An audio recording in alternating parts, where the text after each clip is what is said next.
Good afternoon, Hope Church. It is a pleasure to see you and to speak to you from the church. It is so good to be back. Misty and the kids arrived safely day before yesterday, and they are quarantining safely at home, trying to get over the jet lag thing. Thank you for your prayers for that. But I just want to say welcome to church on this day, the Lord's Day. I want to read as a call to worship from Psalm 103. Praise the Lord, O my soul, all my inmost being. Praise His holy name.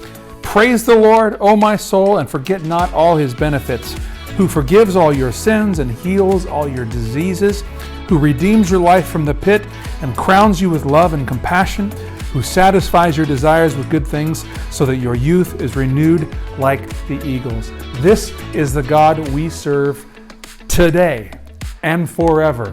We're going to worship Him. On this Sunday, we have a different kind of feel for things today. We're trying to experiment with a few things. And one of those things is, we're not going to do this every week, but we have the privilege of having Abby Williams join us and lead us in worship. She's prepared a set for us, and we're going to turn it over to her now as she leads us in worship. Will you sing along with us? Now, we're all in different places. We're all with our families or friends or whatnot in our homes. You might be alone, so there's no excuse for you not to lift your voice as loud as you can be in praise of the Lord. Let's start with prayer, and then we'll move into worship. Lord, I thank you for bringing us together once again this day. In spite of everything we see in the world today, we stop to worship you, our God, our Creator. We say, you are worthy of our praise. You are worthy of our thanks. You are worthy of the worship that we have within us to give to you. And we give it to you in the name of Jesus. Amen.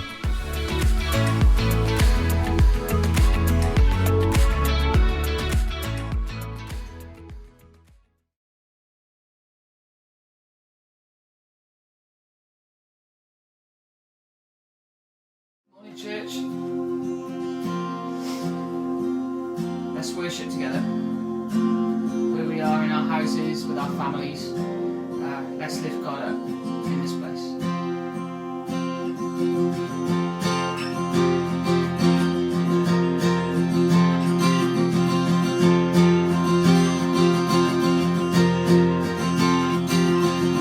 This dry and desert land, I tell myself keep walking on.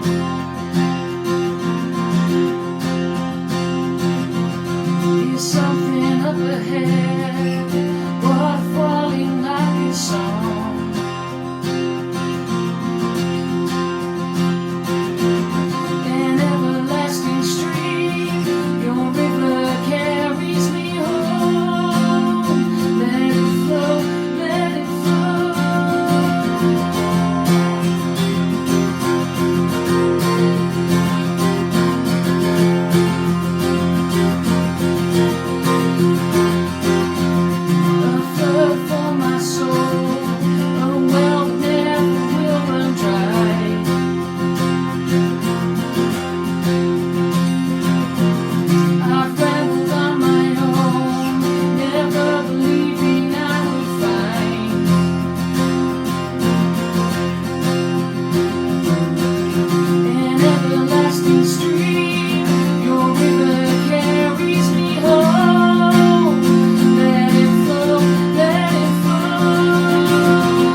morning, church, that God is our sustenance in every way. That we sing of these fountains, and their meaning is that God is the one who brings life and brings encouragement and brings hope. That He refreshes us and He restores our lives. He restores the painful parts within us, and our aches and pains and our frustrations. Let that be our prayer today. Though the tears may fall, my song will rise to you. Though my heart may fail, my song will rise to you. While there's breath in my lungs, I will praise you, Lord. In the dead of night, I lift my eyes to you. Though the waters rise, I lift my eyes to you. While there's hope in this heart, I will praise you, Lord.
times when we can't feel you or we can't sense your presence with us, Lord, but through your word, through your scripture, through our spirit that is alive within us, Lord, we know that you're there. And I pray that you bring comfort to those who are mourning this morning. I pray that you share joy with those who are rejoicing this morning.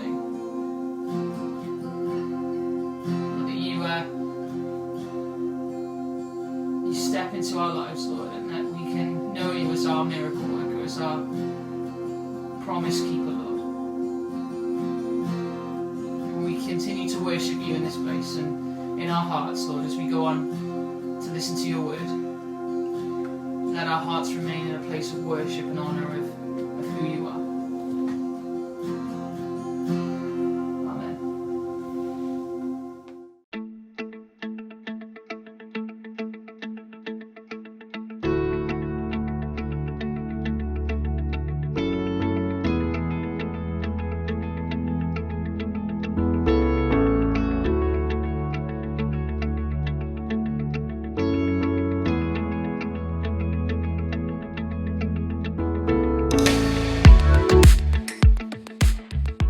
I want to say thank you to Abby for taking her time and sharing her talents with us and leading us in worship. We may have her a few more times during these online streaming services. So thank you for joining us again. A few announcements for you to be aware of. I sent an email out last week regarding the Love Your Neighbor outreach that's coming up the week of August 7th. Again, we're going to be blessing our neighbors. We've got about 300 households around here that we're going to deliver some packages to, some care packages, just to say we love you and we're praying for you and we're thankful to be your neighbors. We're also going to be taking Hawaiian Santa, singing some Christmas songs in August throughout the neighbors. We got a trailer, a sledge that he's going to be in. We're going to pull him around these neighborhoods, and we're going to just have a good time, have a laugh, and enjoy being in the presence of our neighbors once again. And then Friday, we're going to do a similar thing. We're going to have a sing-along. We're going to be dressed in our rugby kit. We're going to be singing Bread of Heaven at various places in the neighborhood. We want you to join us. We need volunteers to help. We need volunteers for Friday. The 4th, see, the 7th is the Monday, the 6th, the 5th, the 4th of the Friday. We'll need volunteers to come and help pack the gift bags for our neighbors. That'll be here at the church. We need people to help us on Monday to distribute those, to walk the neighborhoods. We'll just take an hour or two. We also need people on Wednesday for the Hawaiian Santa to carry signs and to laugh and to, excuse me, just invite the neighbors to join along. And again on Friday to do that as well. And then all of this is tied in. We're doing some online programming through our Facebook page. Inviting people to tune in to our Facebook page, and we're going to share about Jesus. And then Friday, as we do the sing-along, we're going to share the gospel with our neighbors and then have a special service the following Sunday. So that's a big event. We need your help. We need probably 8 to 10 people to help. When we gather, we'll do it safely in accordance with social distancing. So fear not. We want to get together and do a good thing for our village. Also want you to stay tuned. Coming up, we will be announcing some opportunities for us to get together. We won't be able to come together as a fellowship, as one fellowship for quite some time. We're waiting on the government to relax its restrictions. But until then, we're looking at some opportunities for groups of 8 to 10 people to come to our church throughout the week. We'll have a way for you to book in. We'll have to make reservations so that we make sure that we don't overflow with too many people. And we'll have people come to the church. We'll serve communion together. We've got a special way we'll be doing communion. We definitely will be praying together, and we'll find a way to praise the Lord. They may say we can't sing, and we will obey and follow those guidelines, but we're going to find some creative ways to worship the Lord. So be waiting for those details. We'll have them to you as soon as we have them. So I think that's it for announcements. Make sure you check the Facebook page for the kids service, the kids church that Misty has put online for your kids, for your youngins. Just kind of download that, give them something to do this week, maybe later on today. And that's it for announcements. So coming up, we have the message from God's Word today.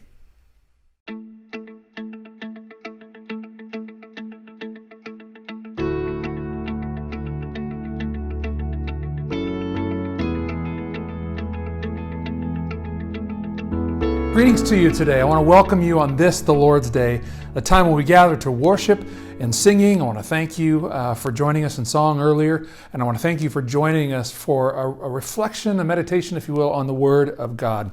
I want to invite you to open your Bibles to the book of Mark chapter 4, and we'll be going there in just a moment.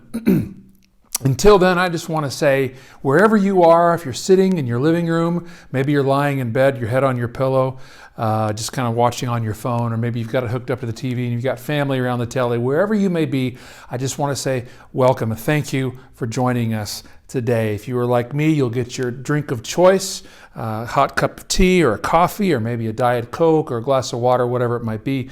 Sit down, maybe have a biscuit with you. This is one of the few times you can actually chomp on a biscuit while the preacher is speaking, and be as loud as you want, because guess what? I can't hear you. So cheers, we'll get started. I was thinking about a song the other day. I am very moved by music, as are most people. I know a few people who aren't moved that much. Not that chuffed about music, not bothered one way or the other. I remember growing up in the heartland of America, listening to some great bands in the 80s, bands like U2, bands like Genesis, rock bands like Boston, Rush, 38 Special, some of these great bands. And I've always been moved by music. God used my love of music to kind of get me into faith as well, listening to some of the early big names in Christian music. And some of you have talked with me about that. We've shared our love for Christian music in the past. But I was thinking about a song the other day, and you might know the song as I read the lyrics, but I'll kind of give the reveal here in just a moment. But I want you to think about what's happening in the world today and dwell upon what these lyrics are saying. Listen to this. I must have dreamed 1,000 dreams, been haunted by 1,000,000 screams, but I can hear the marching feet. They're moving into the street. It's hard for me to even read these lyrics without busting out into the tune, but I'm not going to give you too much of a clue. Now, did you read the news today? They say the danger's gone away, but I can see there's still a light. They're burning into the night. Ooh, Superman, where are you now? With everything's gone wrong somehow. The men of steel, the men of power are losing control by the hour. And then the pre-chorus goes like this. There's too many men, too many people making too many problems, and not much love to go around. Can't you see? This is a land of confusion. Now that might give you the clue to the name of the song. Some of you might be thinking, oh man, I know this. This sounds so familiar. It's the band Genesis that I mentioned just a few moments ago, and their song, Land of Confusion. The song, with lyrics so fitting for today, was written by the band Genesis and recorded on their Invisible Touch album in 1986. That's 34 years ago. Went to number 4 in the U.S., number 14 in Britain. Of particular interest, if you are British, is the fact that their music video won lots of awards, and it employed the talents of puppeteers Peter Fluke and Roger Law, who had a TV show here that you know well called The Spitting Image. So they used a lot of those puppets for the band and for some of the leaders, the political leaders of the day, in their music video. It was an amazing music video. It was an amazing song. But listening to the song, I had a thought. Today we see chaos in the world. COVID-19, finally out of the oppression of my 2-week stay-at-home quarantine. Misty and the kids are back, and they're beginning theirs. Went out into the shops and had a coffee the other day at a shop that wasn't able to open fully, but still trying to do their best. And landing in Heathrow Airport, seeing all the closures, all the business closures, and I think, man, of all the people who are employed by these businesses, all the businesses that are going under. Every day there's another story in the newspapers about another major business and all that's going under because they can't continue, and all the employees that are losing their jobs as a result. There's a bit of chaos in our world today. Riots and protests. There's a little bit here, mostly in the United States. We're seeing a lot of riots and protests. Leaders seemingly losing control or taking too much control, depending on how you look at it. Every generation has chaos. In 1986, when this song was written, it was the Cold War. I'm a child of the Cold War. I grew up having drills in school and knowing what would happen if If a bomb went off, the radio would have an alert if there was a national alert. And today we use them for weather and for if there's missing kids, there's an alert that goes off so people can be on the lookout for kids that have been possibly taken. But back in my day, it was a test. It was always a test to make sure we were ready in case the Russians came, the Soviets came. It was a Cold War era. That was our chaos of the time. But before then, it was the 60s, and it was the Civil Rights era. If you look at the year 1968, it's not that far in feeling from the year 2020. There were riots, there were the Civil Rights Acts, and going off across the world. In the 1950s, many of you may remember, you older folks may remember rationing. It was post-war era. We're trying to get back our economy back in the strength that we were used to. Does that sound familiar to today? Maybe it's not quite as dire. You would know, I wouldn't. I wasn't alive then. But you remember the chaos that was the 1950s. In the 40s, of course, it was the war. I mean, you get the picture. Every generation has their chaos, the something that defines them, that gives them fear. It magnifies the words of Jesus in John 16:33. In this world, you will have trouble. Since it seems political, social, and yes, personal chaos is unavoidable, what is the key to keeping your peace, your sanity, if you will, in times of uncertainty? Well, let's look at our verse today. We're in Mark chapter 4. I had you kind of have your Bibles ready to go there. We're going to be reading verses 35 through 41 if you follow along with me. Verse 35, Jesus says to his disciples, "Let us go over to the other side of the lake." Leaving the crowd behind, they took him along, just as he was, in the boat. There were also other boats with him. A furious squall came up, and the waves broke over the boat so that it was nearly swamped. Jesus was in the stern, sleeping on a cushion.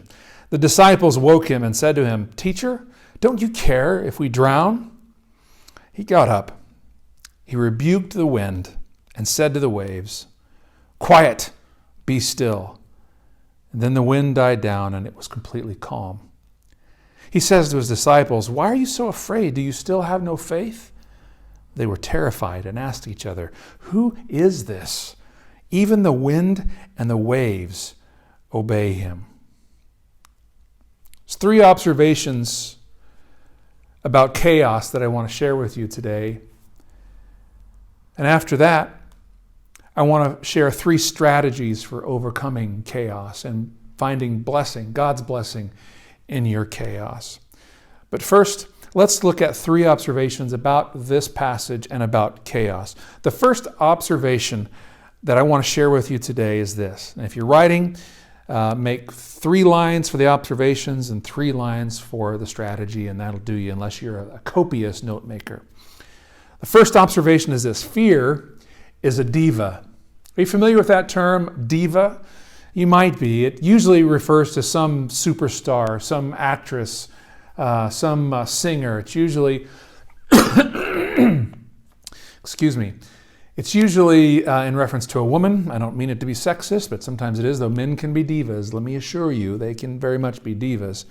A diva is someone that demands attention. They walk into the room and they want everyone to stop what they're doing and focus on them, look at their beauty, attend to their needs, bring me what I want to drink, bring me what I want to eat, make my room look the way I want it to look, make me feel like the most important person in the room. That's a diva. Well, let me assure you, fear is a diva. On the boat, only one person was sleeping in our passage today. The rest were kept awake by what? By fear. They weren't thinking about anything else. They were thinking about fear. They weren't thinking about what was going to happen when they reached the other side of the lake. They weren't thinking about what had happened the day previous and all the miracles that they had seen. They weren't thinking about the incredible fact that here is a man who is performing miracles in our midst, claiming to be the Messiah. They weren't thinking about any of that. Why? Because fear had walked into the room and was demanding their attention, was demanding that they look at fear and that they turn their attention to fear and attend to the needs of the fear in their hearts. Do you ever feel that way? Things get a little chaotic and fear steps in and pushes everything aside and says, "Look at me, darling. Focus on your fear." I have an experience that I want to share about sleeping in storms. Where I come from in the heartland of America, a place called Kansas, it's kind of the northern portion of what's called Tornado Alley. You don't have a lot of tornadoes here. In fact, you don't have a lot of extreme weather at all here in Britain, so be blessed by that. But in America, in Kansas and in Oklahoma, and you kind of stretch south and southeast from there, this Tornado Alley, where at a certain time of year, tornadoes are quite common. I've seen tornadoes in my lifetime. We grow up with them. We grow up with tornado watches, tornado warnings. We've had to take shelter a few times. We've had friends who were affected by tornadoes, but in general, when you grow up in Kansas, it's not a big deal. I think more people are like, wow, tornadoes. We've just grown up with them. But I will tell you what, I have experienced sleeping through storms, rather not sleeping through storms. When I was a kid, I used to love going to sleep, listening to a thunderstorm. In Kansas, between the months of March, April, May, a little bit into June is where we have a really wet, rainy season. That's where we have most of our rain come. Thunderstorms come ripping through the prairies. Winds, lightning, thunder, copious amounts of water coming out of the sky. I used to love it. It used to put me to sleep. The sound of the rain on the ceiling would put me to sleep. That is until we moved into, in America we call them trailer homes. Here you call them caravans. We were in the midst of looking for a home to buy after getting the job in the church, our first ministry job. And someone in the church let us live in their caravan for about 6 months. Now there's a joke in America when it comes to tornadoes that tornadoes have this penchant for ripping up trailer parks. A lot of people will live in like these caravan communities, and they're always being hit by tornadoes and bad weather. There's no foundation to hold them down. They're not very sturdily built, and so they are damaged quite easy. So we jokingly refer to caravans as tornado magnets.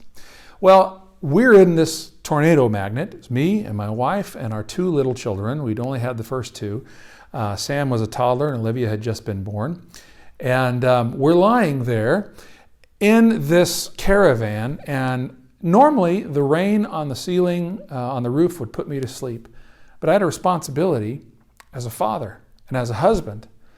And I knew that if a tornado came ripping through and found our tornado magnet that we were living in, we had no shelter to take. There was no basement to go to.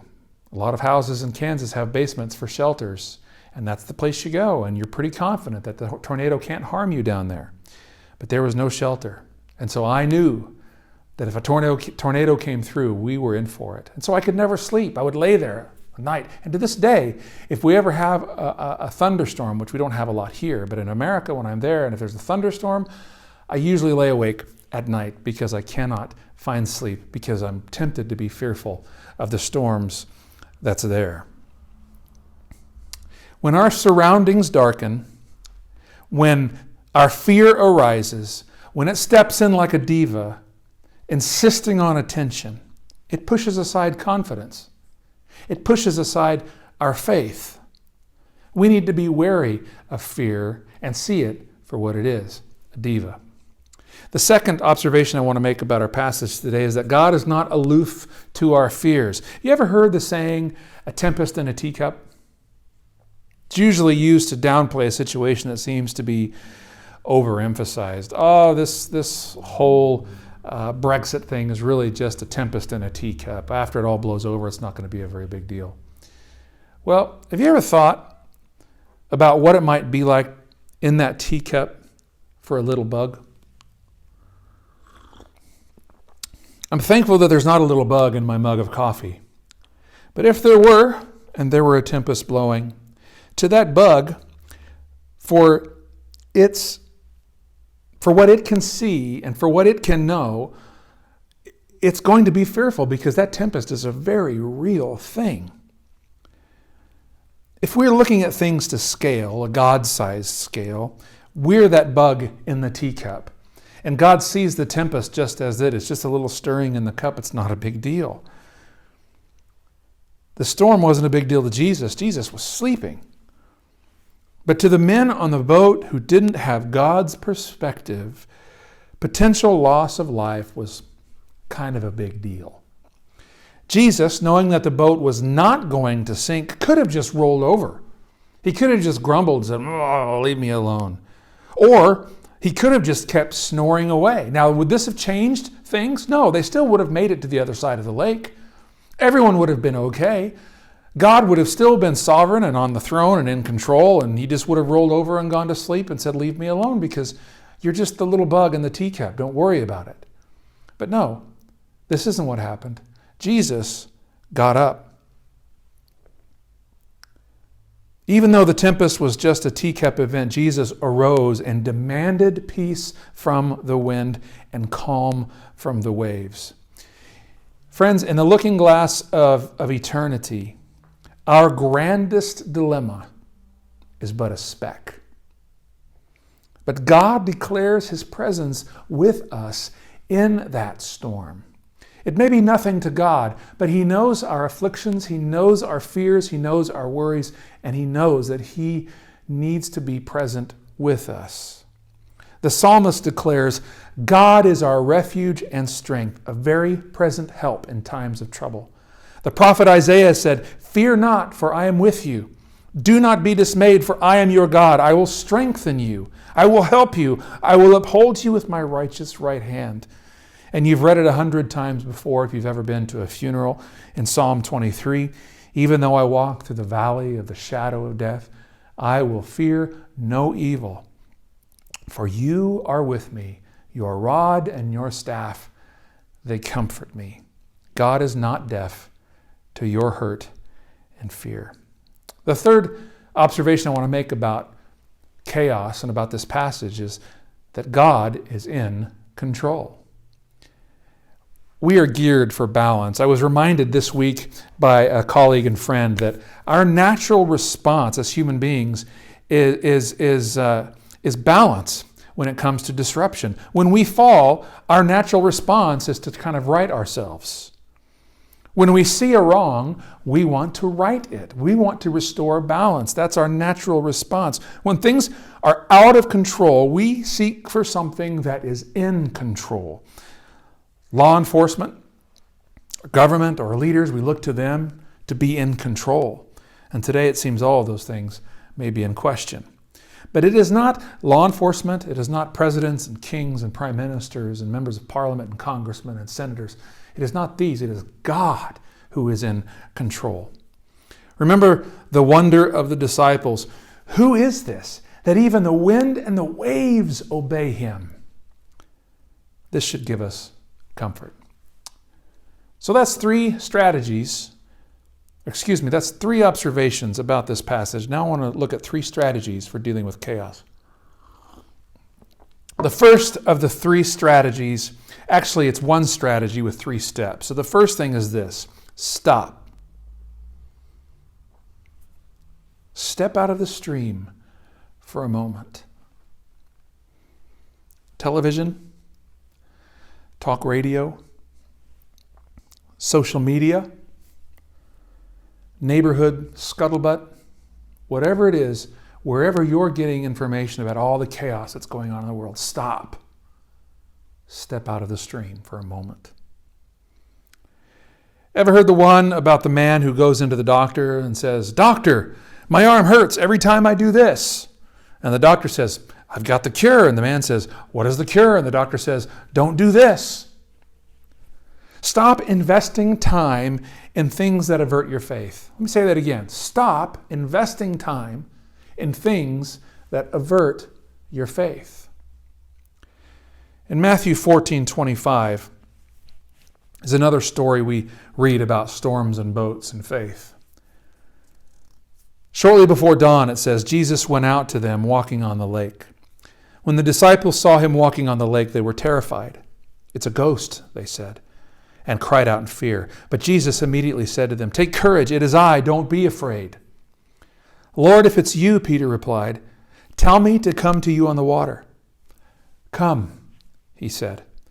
Then Peter got down out of the boat, walked on the water, and came toward Jesus. But, verse 30 says this, when he saw the wind, he was afraid, and beginning to sink, cried out, "Lord, save me." Immediately Jesus reached out his hand and caught him. "You of little faith," he said, "why did you doubt?" Here's the first step when you find yourself in chaos. Stop looking at the wind. Remove yourself from the things that divert your eyes away from Jesus. Second step in this strategy, focus. Meditation often gets a bad rap in the church today. There's a kind of meditation in Eastern mysticism that is pagan and occultic. But because we often use the same word, people get confused. So let me clarify that for a little bit. Pagan meditation simply means to empty the mind and find the God within you. That's not a Christian precept, is it? Christian meditation says this: fill your mind with nothing but God. Take all of your thoughts, all of your fears, everything else, and put them aside and focus only on God. Fill your mind with only God, not you, but God Himself. Mother Teresa said this: God speaks in the silence of the heart. Listening is the beginning of prayer. Sometimes we need to stop and focus on Christ. Psalm 119:27 says, make me understand the way of your precepts, so I will meditate on your wonders. Psalm 145:5 says, on the glorious splendor of your majesty and on your wonderful works I will meditate. Meditation on the truths of Christ is the essence of focus. What is Jesus saying? Jesus is saying, fear not. He's saying, move forward, stand firm, love each other. Think of the things that God says to us in His Word through His Spirit. Think of songs, hymns, and spiritual songs that direct us towards Him. Meditate on the Word, read a passage, reread it in your mind, memorize it, speak it to yourself in silence. Meditate, focus on God. And the third element of the strategy is trust. Let me say this about trust. If we're going to stop and we're going to focus and we're going to trust, what does trust look like? Trust is not proven by our affirmations. Oh, I trust you. I will put my faith in you. I will do as you say. I will go forth with my trust and faith and hope in you. It's great to say those things, but trust isn't verified by our words. Trust is not proven by our thoughts. Man, I think I can trust God in the tough times. I think I can trust the Lord when He tells me to step out and do something in faith. Trust is not proven by our affirmations, by our words or our thoughts. Trust is proven by our actions. Let me say that again. Trust is proven by what we do. Now is the time for joy. If you trust the Lord, you will show joy. You will rejoice, even in times of chaos. Now is the time for the sharing of the good news. If you trust the Lord in times of chaos, you will share the gospel with your neighbors and friends. Now is the time. People are hungry and are listening and are attentive. You know why? Because the diva has walked into their room. Fear has stepped into their life, and their ears are ready to hear someone with authority say, this is not the real story.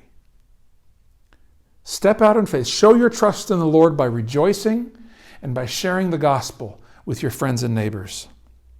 Now is the time for bold prayer.